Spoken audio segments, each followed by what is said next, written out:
Hello, everyone. As you are logging on, I'm going to start this introduction. I want to begin by telling you a little bit about the Country Bookshop in downtown Southern Pines, North Carolina.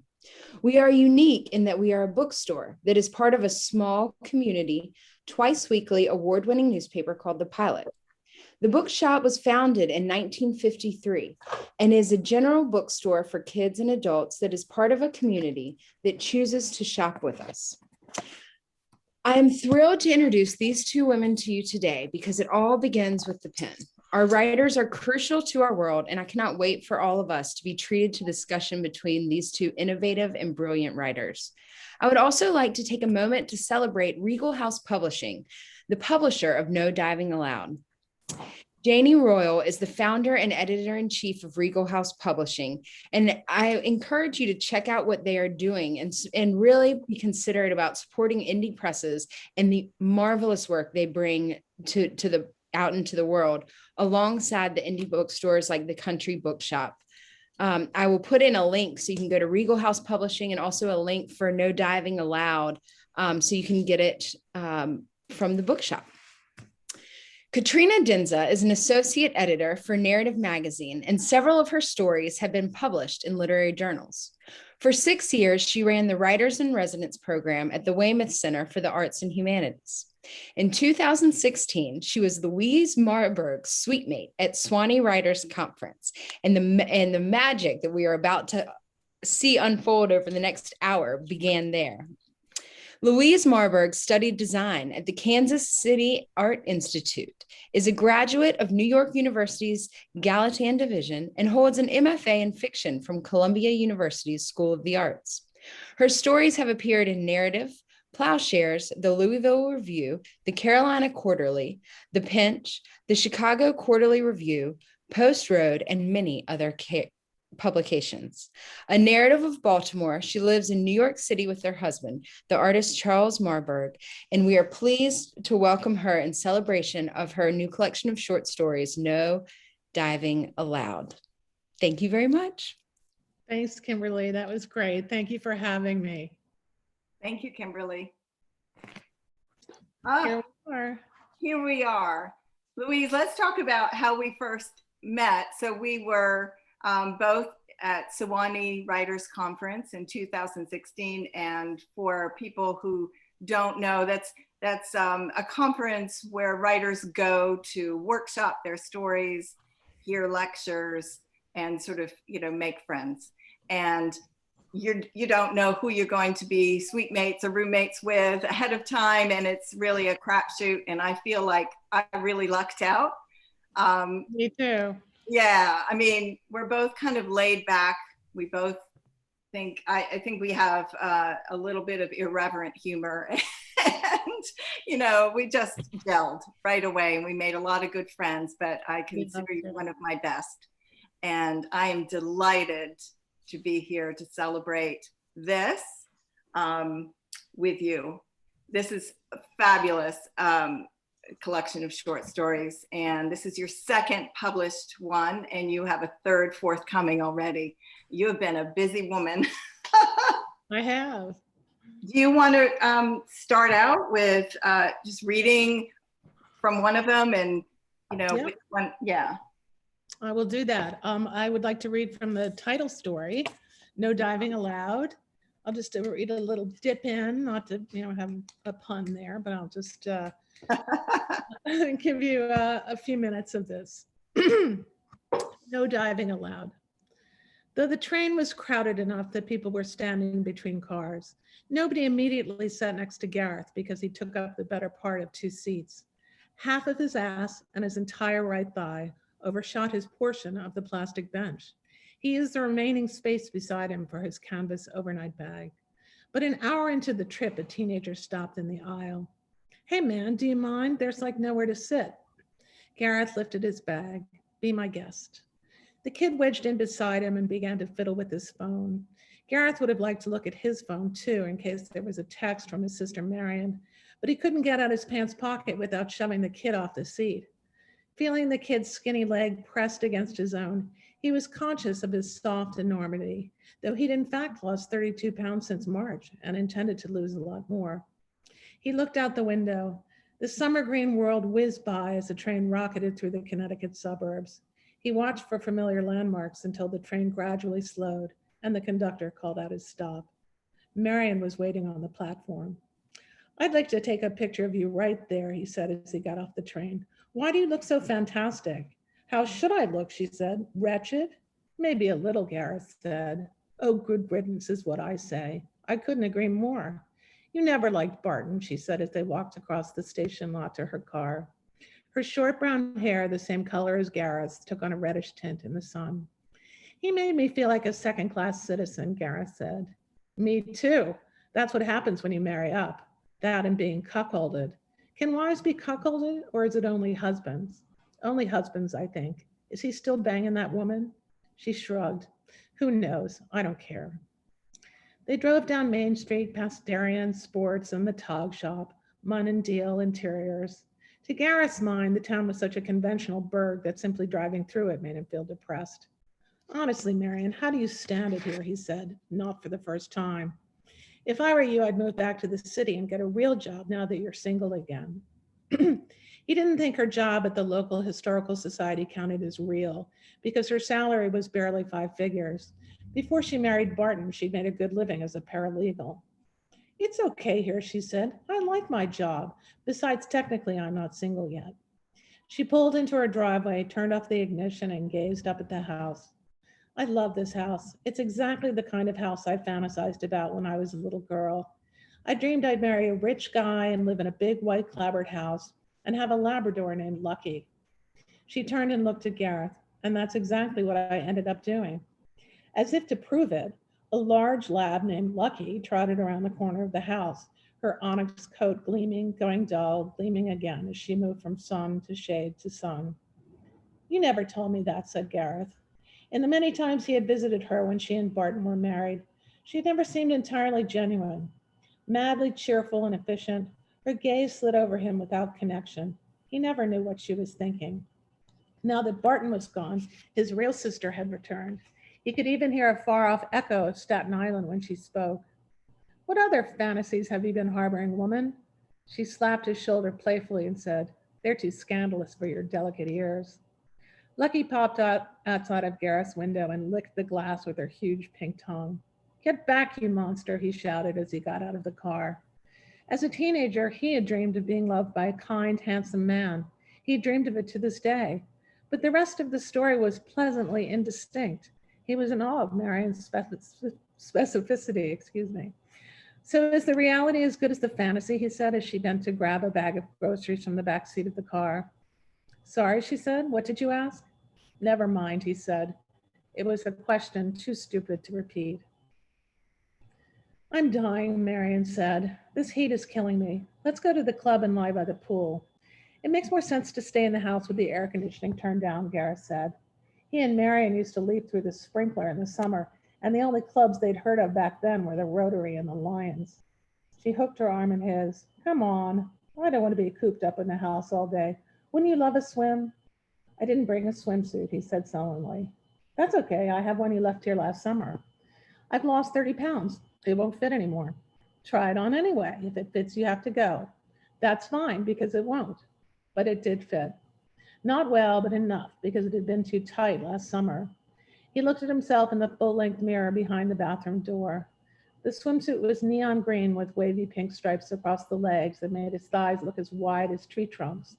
But it had been the only one at Darien Sports he could squeeze into, and Marion had insisted he buy it. "See, it fits. I knew it would," she said when he shyly stepped out of the bathroom. He wore the shirt he'd arrived in, a pale blue button-down with sleeves rolled above his elbows. A purple bikini peeked through her lacy white cover-up. When they were little, they'd look so alike that no one needed to be told they were siblings. Gareth hoped he'd be as handsome as she was pretty if he ever reached a normal weight. The club pool was crowded with children and adults splashing and sunning themselves. Marion found 2 chaises together near the snack bar where the tempting odor of frying hamburgers vied with the summertime stench of chlorine. Marion slathered herself with sunblock and stretched her arms luxuriantly over her head. Gareth straddled his chaise with his feet on the ground. The chaise's plastic straps cut into the back of his thighs. Sweat trickled down his spine. He wouldn't have minded a milkshake. His empty stomach growled. Relax, Marion said, handing him the tubeless sunblock. Take off your shirt, for goodness sake. Gareth unbuttoned his shirt, but didn't take it off. A drooping roll of dimpled white fat concealed the top half of his trunks. Looking around, he realized there were hardly any men, just scads of children and their mothers. If Marion had given birth to a child, he thought, maybe Barton would have stuck around, but she hadn't. Gareth didn't want to ask why not and find out something tragic, like she was barren. A sopping wet boy approached Gareth. Hey, will you do a cannonball, he said. A what, Gareth said. A cannonball, in the pool. A group of similar boys, 8 or 9 years old, stood a few yards behind him. Clearly, he'd been dared to talk to Gareth, and for that, Gareth felt a wisp of sympathy. You want me to jump into the pool, he said. You think I'll make a huge splash because I'm so big. The boy rolled his eyes in the direction of his friends as if to say it was their idea. Marion sat up. Where is your mother, she said in a stern voice. Does she know you're going around insulting adults? Wait, Gareth said. Okay, why not? Gareth, come on. No, Marion said. Clear the pool, he shouted and took off his shirt. Step aside, he said to the boy, as the others scattered like jacks. He crossed the hot cement of the pool and leapt off its edge, pulling his knees to his stomach. Hitting the water painfully hard, the cold a shocking slap, he sank like a stone, bounced off the bottom, and hovered until he found his bearings. He contemplated the sky, wavy and pale, while floating as weightlessly as an astronaut in space. Freed from the heft of his body, he danced a silent ballet. When he ran out of breath, he shot up like an arrow through a school of silver bubbles. The surface was rocking as if a motorboat had sped through it. That was awesome, said the boy. Big splash, huh, Gareth said. The boy opened his arms wide. Ginormous. A whistle screamed. Gareth turned toward the sound. A young man wearing bright orange trunks was striding to the edge of the pool. No diving allowed, the man shouted. Blond and muscular and deeply tanned, he was the lifeguard, Gareth realized. I didn't dive, he said. I jumped. Thank you. That's fabulous. That's about half of the story, right? You read about Yeah, it is. I edited it for time, but yeah. Yeah. So we'll just talk about that story. First, what struck me about it is here we have this character who seems literally weighted down by his weight, sort of stuck in his life. He knows he's gay, but he hasn't had any relationships, and he goes to visit his sister who has her own sort of crisis. But while we have this man who's sort of stuck, you have all of this movement in the story, starting with the train ride. And we see,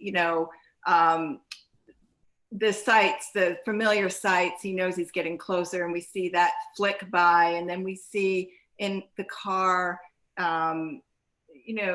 familiar businesses flick by. It's loaded with words like scattered like jacks or shot up. And I don't know if you realize, if you did it unconsciously, but you have all of this movement throughout in paragraph and sentences. And then you have the end, and I don't think it'll give it away because you have so many stories in here. I'm not sure, that it'll stick, but the end is this perfect moment of stillness between two of the characters. Mm-hmm. And was that a conscious thing, or? Yeah, it was. I was very interested in Gareth's, problem of, he begins sitting in the train. He's a problem in the train. He's taking up too much space. He's feels that he's, wants to lose weight and be as attractive as his sister is. But, he is going that way. He's losing weight. He's moving along. And I wanted to have him do something. So his going for the weekend, his, being there, I really wanted him to do something dramatic about himself. And he did. And Yeah. that was a surprise to me. He did that by himself. So Interesting. yeah, that was a surprise. It does seem like a change for him. Yes. You know, it seems inevitable at the same time, but it definitely is a change. It's coming out of his comfort zone and sort of owning himself. He's saying, okay, I'm huge. I'm going to do this thing that nobody else can do. Nobody else can make this splash. So he's literally making a splash in his world. And, you know, I didn't read the rest of the story, but, you know, he explains it to his sister that he did that because nobody else could do it. Right. That people would be talking about him for the rest of the summer. And which no doubt they would. The hero of the swimming pool. Yeah. The hero of the swimming pool. And that when he did it, he was weightless. It was like the only time he lost his sense of being huge and heavy. So it was, and he said, you know, at the end that he would do it again, even though, I guess we're spoiling the story, but it upset his sister that he did it. He said he was a little embarrassed, but I think she came to a moment too, didn't she? Yeah. Well, she had her own stuff going on anyway, so. Yes. Yeah. So I just wanted to touch on the fact that you and I, since we met at Sewannee, we have traded stories. You're on a different trajectory, a time. What ends up happening is, you know, I get a brand new, exciting story and I get to jump up and down, and you get like the 13th or 14th revision of the same thing. So I feel like, yeah, it's probably not such a great deal for you, but. Oh, I love the revisions. They're great. Well, I have to say it's been a delight. And every time I get a text, I'm ready. Are you ready? You know, I just am so excited to read the newest Louise Marburg world. You create these amazing little worlds. And let's talk about the fact that I know you said to someone, maybe in an interview, that you are never going to write a novel. Mm-mm. And you love short stories, and that's the only, you know, the only form you want to create in. Can you talk a little bit about that? Yeah. You know, I always quote Laurie Moore saying a short story is a love affair, a novel is a marriage.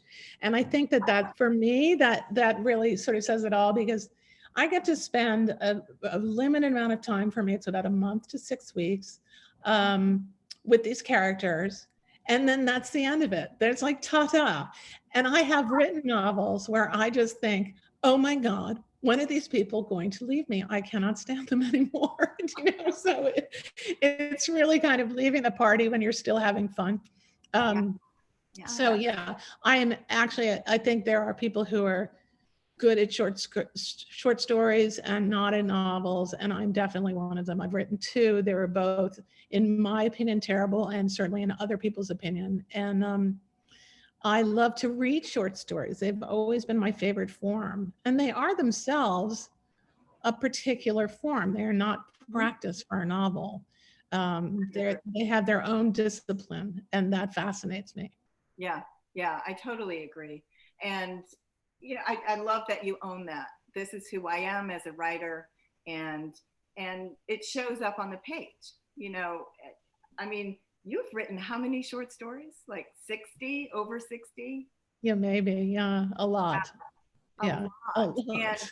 And yet, so I can definitely pick out a Louise Marburg story, which says a lot about how strong and consistent your style and voice are. But it's also amazing to me that these worlds are so varied. You definitely have some running themes through the stories in each collection, but also as a whole, I think, in your work. And why don't we just touch a little bit on the swimming pool as your thread that connects all of these. Yeah, what's the inspiration for that? it's it's really, I love swimming pools, and they often show, and they have since shown up in my stories, and they certainly did before, and just water in general, the ocean. But I wrote a few stories before I was even thinking about this collection that had swimming pools in them, and I thought, well, this is interesting. And I was being a fellow for Lee Abbott, was a great short story writer. He's now deceased, but and he said, "Oh, that's so interesting. Do a collection and call it No Diving Allowed." And I said, "Well, that would be super. I just haven't written a story called No Diving Allowed, so that's probably not going to happen." Then I went home. A few months later, I wrote No Diving Allowed, and I just thought this is a really interesting way of illustrating what's going on in the story. Like, there's a story about a girl who's dealing with her parents' breakup. And her pool is empty and has a crack in it. I'm trying to think of, for No Diving Allowed, this pool is the pool that, it makes Gareth weightless. This is the pool that frees him. So it's kind of like, whether a Creamer's house, for instance, the pool is being destroyed, and his sort of life is coming to an end. The life that he knew, the pool is being destroyed and renovated, and he has to deal with like the new world. Yeah, and we'll talk about Creamer too. Creamer's. Yeah, and then you have that, two of your characters are sisters, and they're fighting, and right. Yeah, and then they have in the pool. The pool cools them. It's like the cooling of that relationship occurred in the pool. So also the weather was very hot, and they were very hot toward each other. So there's a lot of heat in the collection. More ways than one. Let's talk a little bit about story shape, because I noticed, at Sewannee, I remember Christine Scott saying, story shape for her was interesting when it started as close to the end as possible. And I would say that holds true for almost all, if not all, your stories. It seems as if the reader is introduced to these characters, and right away there's some sort of conflict. And then there's some movement, and then resolution, or not resolution, but an end. So that seems to be your comfort, your comfortable place to create. Is that conscious, or? Yeah. So, I really, when I'm reading a story, I have a real pet peeve against stories that are inaccessible, that you start reading and you don't know who, what, where, when, and we just and I want to see my authors. So the top is the guest. Hold on. What's going on? So I like to have everything up front, and often when I'm reading other people's stories, I'll see some information and I'll say, bring that to the top. Get some information going at the top so that people know where they are, and who these characters are, and then you move into the rest of the story and the conflict. But I do like to really load up my stories in the beginning. Yeah, I read somewhere in one of your interviews that the beginning is where you put a great deal of energy in creating. Can you talk a little bit about that? So, what does that mean, on the page? Does that mean days on, and you're talking about the beginning scene, not the opening paragraph, but the beginning scene. Which would be at most 1,000 words. So that for me, I can, write that. I write very slowly in the beginning.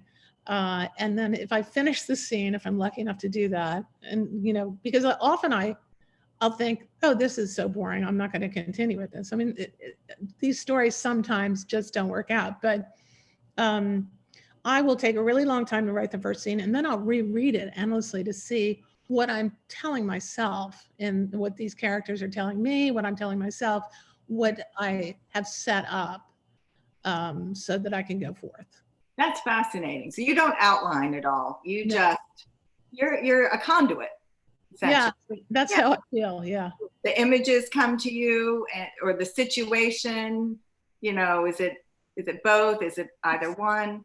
It can be a piece of conversation. It can be a visual. It can be just, I've actually written stories from prompts that I've written.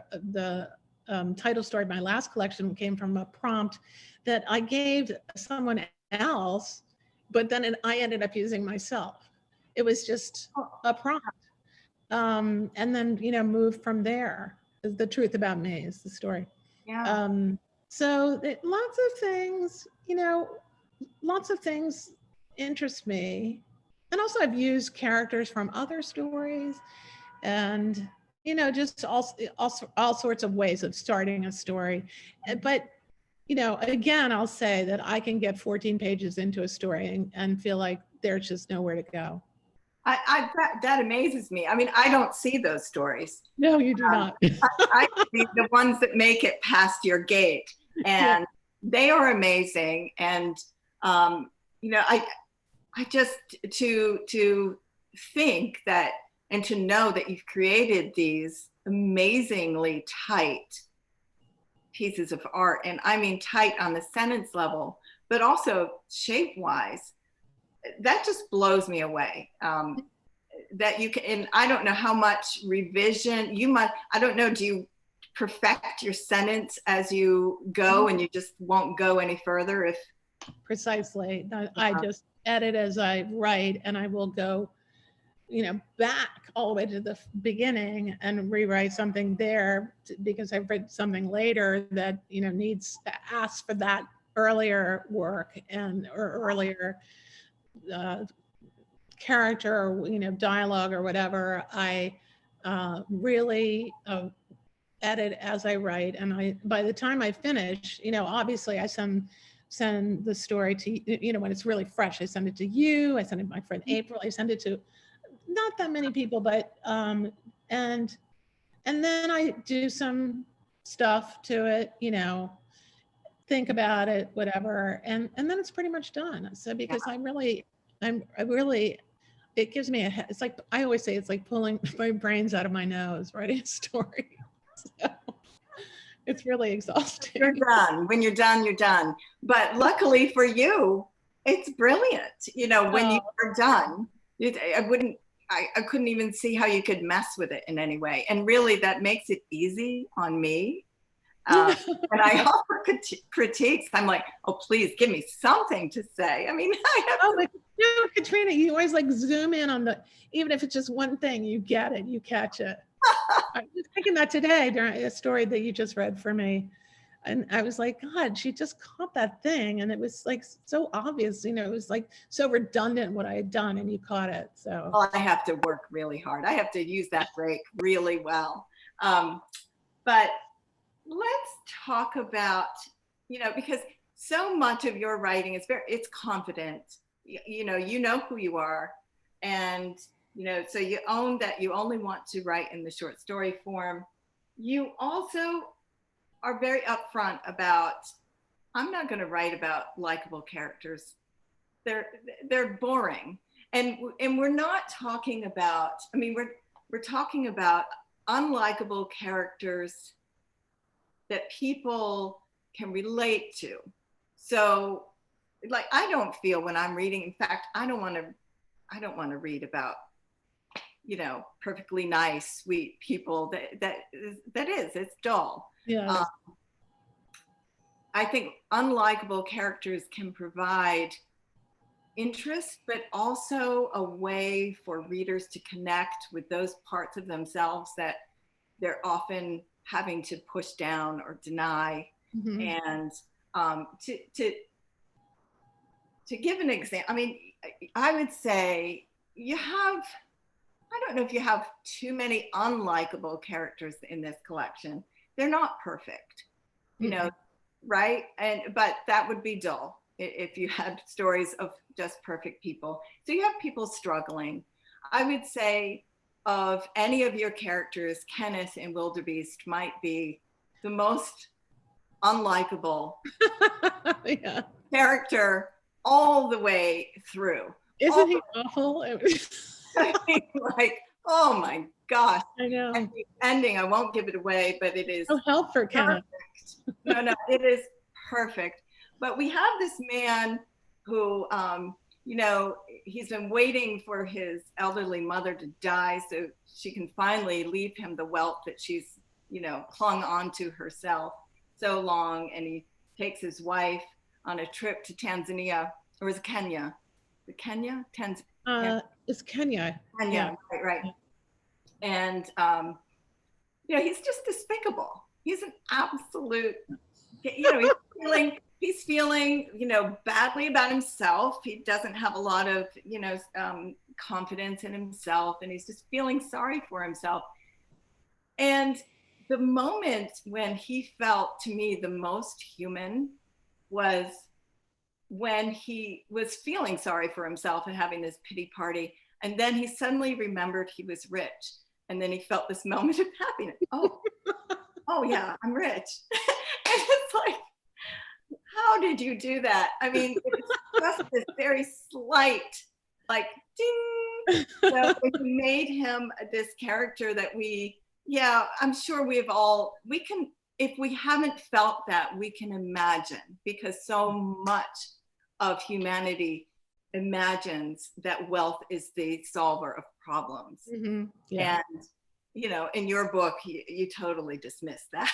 But can you talk about, what was the inspiration for Kenneth and his situation? There are some characters that just come to me and I think, where the hell did he come from? I feel like I've known men, I can't say anyone who's specific, who become powerless as they get older, and it makes them angry. And I just thought that was a really interesting, he's gotten the thing that he thought would give him power, all that money. And yet he's completely powerless, and he's sort of emasculated. And I just was interested in exploring that and how, what lengths would he go to? I didn't honestly think the end would happen. And believe me, I could not unload that story to a literary journal. They were having none of it. Oh, so, well, yeah. But, that's where I admire you and because this is the story, and I can't imagine Kenneth isn't going to change in that amount of time. He's not going to suddenly become a nice guy. No. That was really organic to the story, and you stayed true to it, and I applaud you for that. Thank you. And speaking of endings, let's talk about a Louise Marburg ending. Now, you don't fuss with beautiful imagery, and this isn't to say that there are some very poignant images in your ends at times. But your story ends, there's no fuss, there's no O. Henry ending, there's no, epiphany necessarily, but every ending feels right. Like you told the story. I've had people say your endings are too abrupt. I had an agent one tell me, I really think this is funny, that my endings seemed like I just got bored and walked away.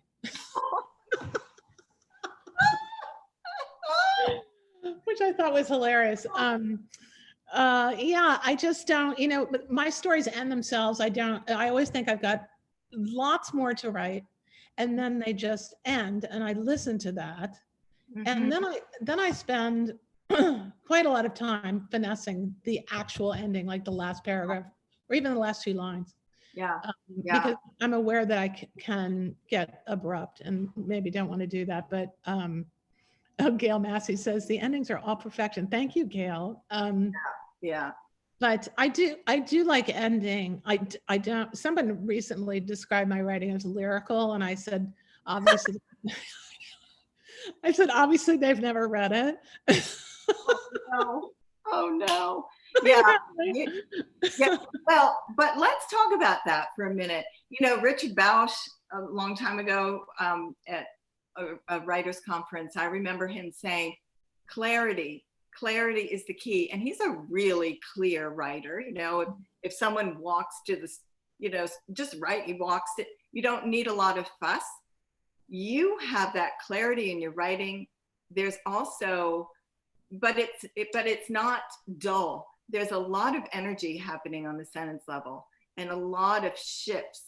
And, you know, do you want to talk about, are you aware as you're writing your sentences to pack as much in as you can? Yeah, I do. In fact, I think that in the short story form, everything, you know, exposition, dialogue, action, just get as much in there as you can. And I don't mean to, you know, like lard it up, but you know, everything can say something else. You know, you can have some dialogue that is, you know, moves the story along, but also says something about the character or says something about the character they're talking to. You know, there's so many things that every sentence can do. Yeah. That, you know, that makes it's great, because then you don't have to write, you know, I probably write, you know, in general, 4,000 word stories, and you don't have to go on and bore everybody to death if you can figure out a way to do that. You have these crystalline moments, like I'm recalling a story in this collection. This woman, these two women who used to go to a school together are reunited at a reunion, and something hurtful has been said. And the character, you know, is thinking about, once it's said, it's out there. Right. You know, dust motes in the air. You can't take it back. I mean, there are some really, I would say almost lyrical, but you don't waste time. No. And you don't waste words. And I think that's economical and clear and sharp. You really nail. And your characters don't get away with things. No, they really don't. No, they don't. And but you know, I think that's, for me, that's what makes it dynamic. If you're just giving them, you know, if you're excusing them, then, you know, their acts aren't dynamic. Right. You know? So some of them are self-aware enough. So this is what makes your unlikable characters relatable, is their honesty. So they think the things that perhaps people aren't supposed to think, or they say the things, and we'll talk about your dialogue in a minute, but you know, I think that's what makes them relatable and human. And have you ever had a character who just refused to behave or became too much on the page? I have had characters that bore me to death. And I just don't, you know, that they're just not doing it. And you know, Katrina, as a writer yourself, that your characters often will do something and you think, well, what do you know? Okay, that's interesting. Let's go with that. I've had characters that just sit there on the page and they don't do, you know, there's no action for them. They're not coming out of me in any kind of interesting way. So I just, that's an example of a story that I would, you know. Yeah. 86. Yeah. So I want to just talk a little bit about Creamer's house. And so we have this main character who is older, and he's so miserly that you know, he's pretty much his being miserly is sort of pushed people away, including his wife, who hasn't been with him for a long time. But he has this, you know, desire to move out of that miserliness, right? And then, you know, his neighbor died, and he's grieving over his friend that he used to go visit, his neighbor. And he wanted to buy that property for his daughter and her kids, but he was waiting for a deal. So his need to have a deal or to not spend, you know, sort of lost that opportunity. And so a new young couple comes up. And so he's not only grieving the loss of his friend, but as you said, change and the loss of his youth. And I found it really interesting that his gesture of generosity was not only wrong, but it wasn't really a gesture of generosity, right? Yeah. So Yeah.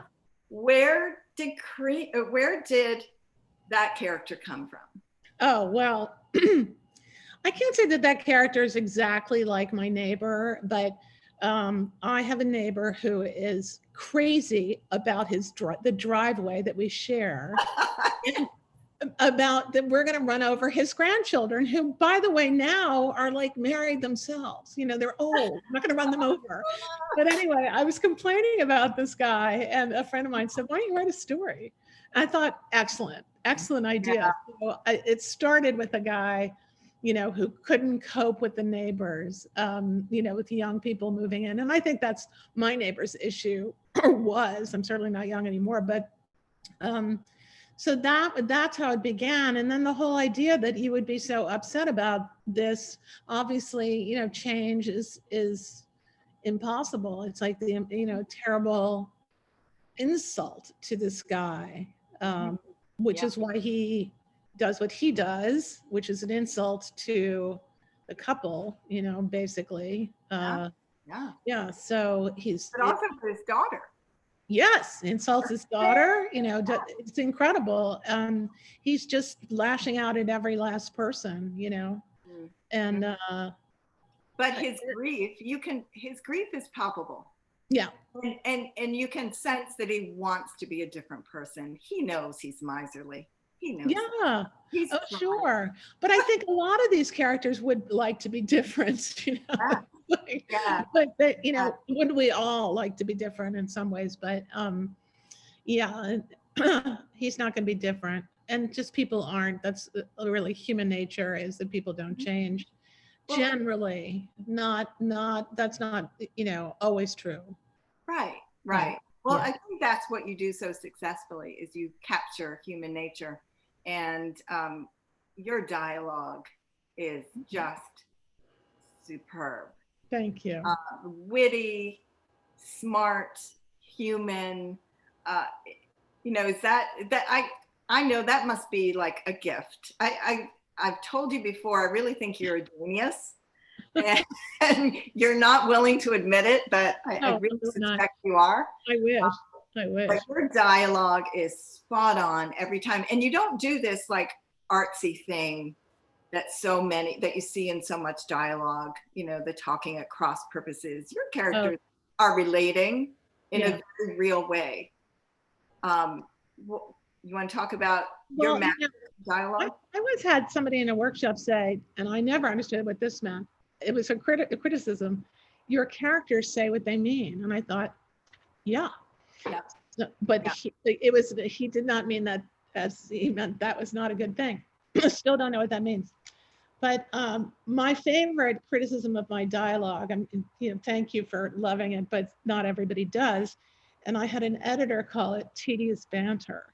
No. I know. Some people don't love a lot of dialogue, but I love writing dialogue because I listen very carefully to people, and they're the way, not only what they're saying, but the cadences of how they speak.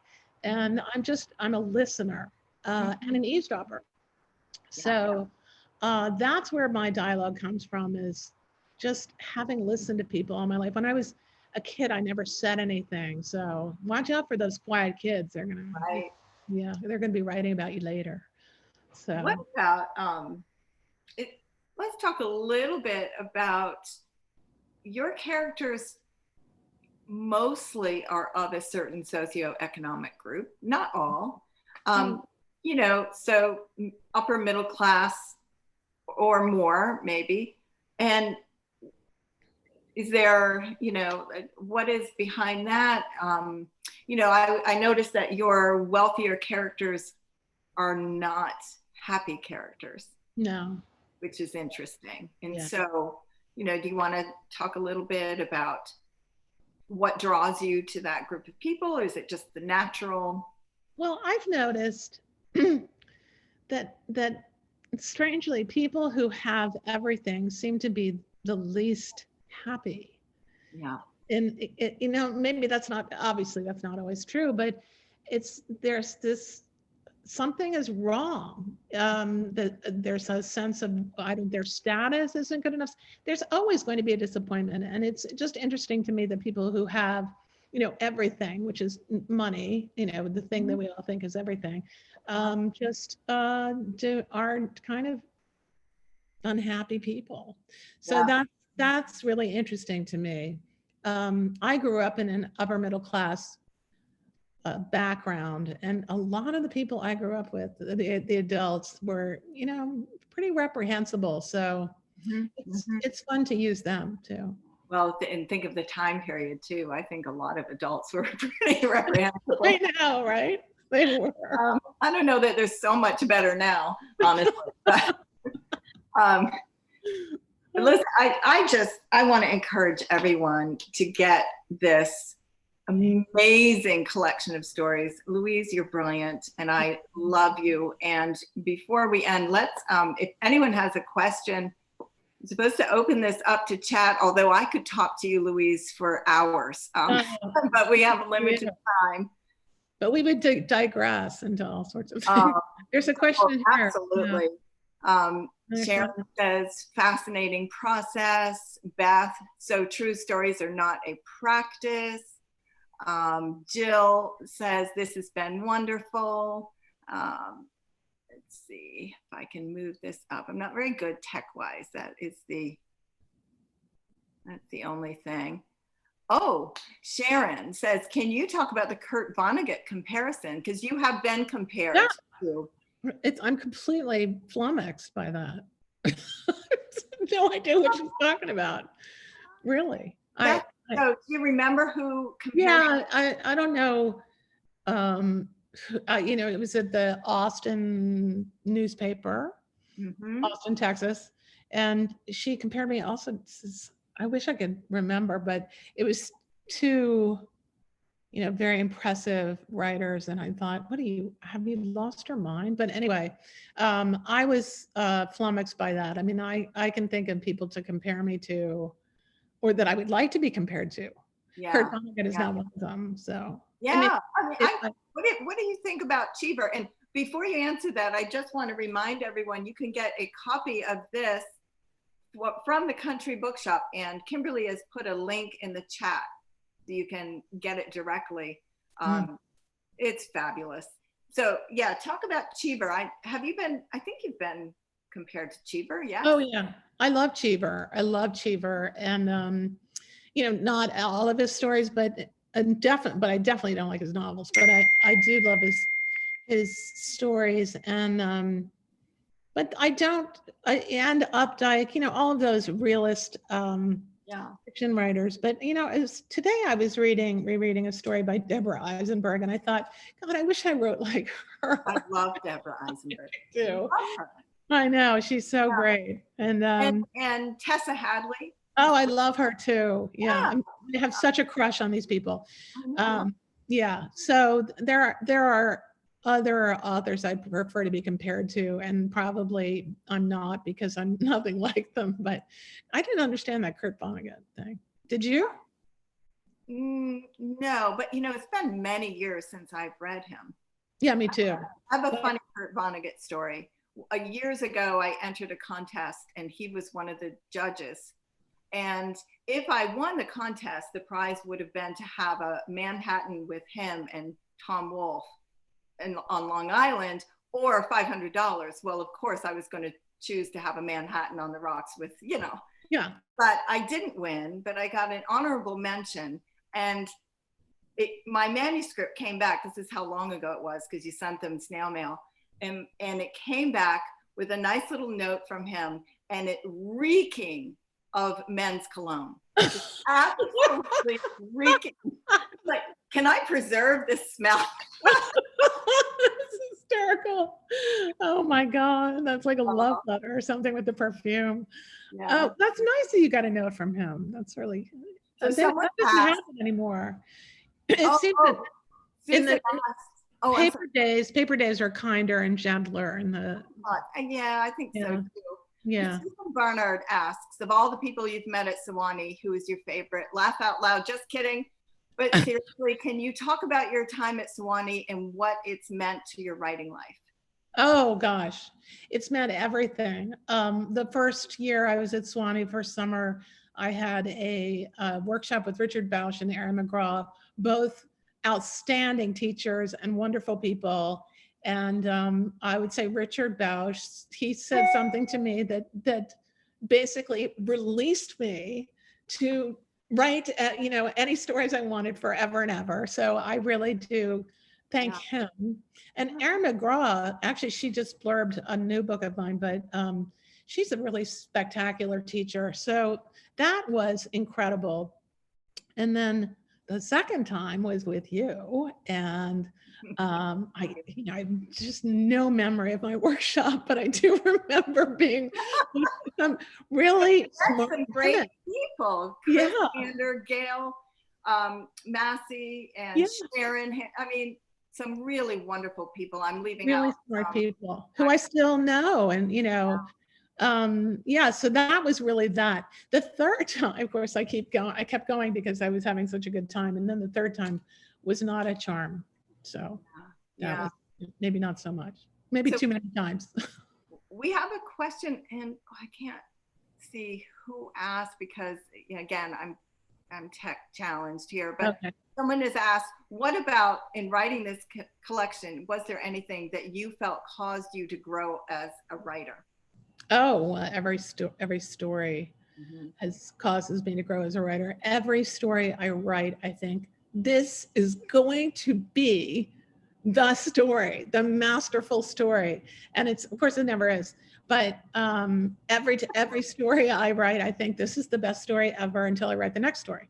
It's the best story I ever wrote until I write the next story. So every story I write, I learn from, and every story I read, I learn from. But I've said to people who may even be in this audience that every day you don't write is a day you don't become a better writer. So that's it's just the writing, builds on itself. Yeah, and you talked a little bit before we opened it up. We talked about writing during the pandemic, and you wrote a lot. I did. A lot, and then boom, because you hadn't been exposed and traveling, and you've been locked up for so long, it just came to a halt. Yeah, well, as I say, a dialogue comes from talking to people, and I had nothing.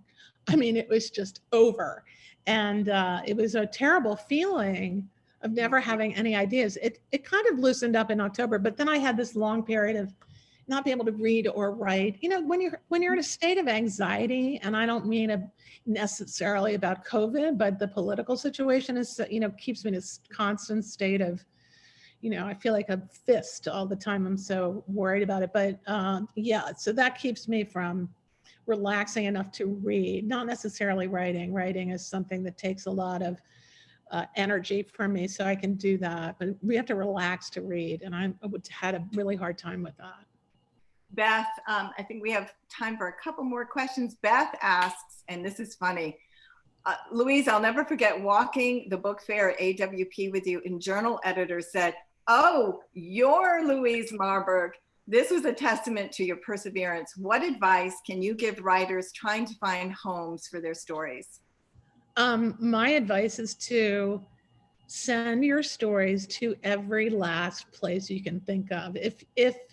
If you're not, if you don't have places that like your stories, if you're not at that level, just send them out. See who, splatter the world with your stories and see who likes them. Because eventually someone's I said to some editor, I said, "Are you taking this? Because I can guarantee you someone else will."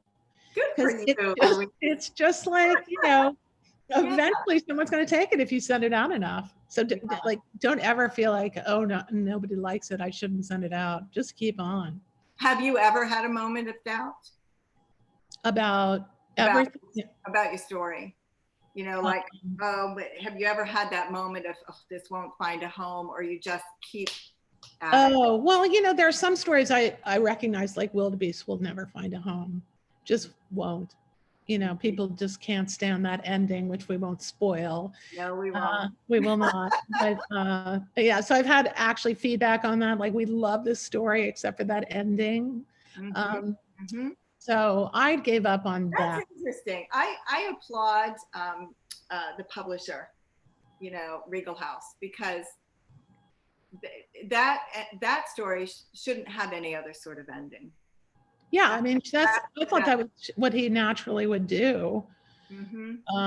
But you know, it's, well, whatever, it's not pretty. Right. Yeah. So I gave up on that. And you know that I have 3 stories out there right now that I'm like, I am not giving up on these stories. I love these stories. So I'm just gonna, you know, keep on, you know, and do it. I'm trying to see if there's anything that I mean, there's so many things I wanted to talk to you about. I will say there's the end to the last story. You nailed that as well. And I love that ending. Yeah. And again, I want people to be curious and check it out. But your endings are always like imagining the vanishing point, the pinpoint, the, you know, like a real period on a story, if, you know, if I can be so silly, but I can't imagine any other endings. Oh, and another thing you do really well is you evoke some frustration for, there's a story in there that this man is accused of something by his friend that he knows is actually going on with another character. And you handled that brilliantly. You kept ratcheting up this frustration within the reader and within the character, but you don't resolve it necessarily. You know what I mean? You kind of leave it there. And I thought, that's brilliant. Because in that story, how could that have been resolved without it really being tied up? Right. I am not a tie it up. I don't like tied up endings. Yeah. So Janie Royal, your publisher, says, you guys are all amazing booksellers, writers, publishers. We're all endeavoring to get great books out there. And we certainly succeeded here with Louise's beautiful collection, endings and all. And I can't agree more. Thank you, Katrina. And yeah, so last question. We have 3 minutes left. I can't wait to see you in person. I know, right? This is like a taste that you're like, oh no, I gotta see you in person. Yeah. So just a reminder, there's a link in the chat if you would like to purchase a book from the Country Bookshop. Yeah, you guys definitely, if you're gonna buy it and you haven't bought it, buy it from the Country Bookshop. Yeah. Because Kimberly is awesome and it's a great independent bookstore. So love it. It's my favorite. Yeah. And Katrina reads more than anyone I know. You buy all your books there, don't you? She does. She also visits other favorite independent bookstores because, you know, we're all a family and certain stores have certain buyers that are just good. But I want to thank y'all, and I want to let everybody who has participated in this, that 1, we'll email you a video of this conversation, and 2, because we went virtual on this, which I think is great because it's allowed so many other people to participate, that we'll also be having an in-person event with Louise to celebrate Louise and Chris and Katrina. And I really will also email everybody who registered for this about that. Wonderful. And thank you, Katrina, and thank you, Louise. Thank you, Kimberly. Love you, Louise. Thank you, Kimberly. Mwah. Love you both. Bye. Bye. You too. Bye, guys.